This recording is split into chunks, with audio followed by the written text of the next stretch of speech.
Lancement du 7e dialogue politique entre l'Union africaine et le réseau des institutions nationales africaines des droits de l'homme.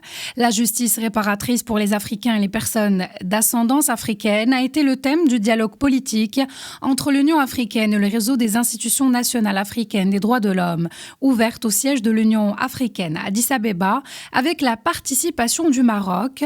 Le Maroc qui est représenté à cette réunion par la présidente du Conseil national des droits de l'homme et de l'Alliance mondiale des institutions nationales des droits de l'homme, Amina Bouayache.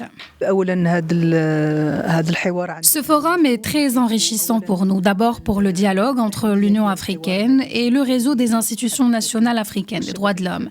C'est aussi une occasion pour plaider pour l'indépendance des institutions nationales et pour présenter des modèles d'institutions qui ont réussi à être indépendantes.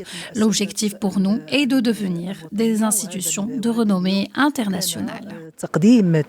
Le réseau africain des droits de l'homme, qui regroupe plus de 45 institutions africaines, a appelé les instances et gouvernements africains à assumer une responsabilité collective, à manifester une volonté sincère de rendre justice. Cette démarche incarne une justice réparatrice à dimension politique, économique, sociale, humaine et structurelle.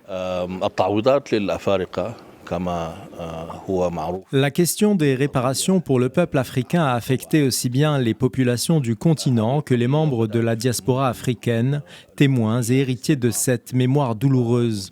La question des réparations dépasse la simple reconnaissance des préjudices subis. Elle appelle à une responsabilité collective, une volonté sincère de justice, de mémoire et de réparation.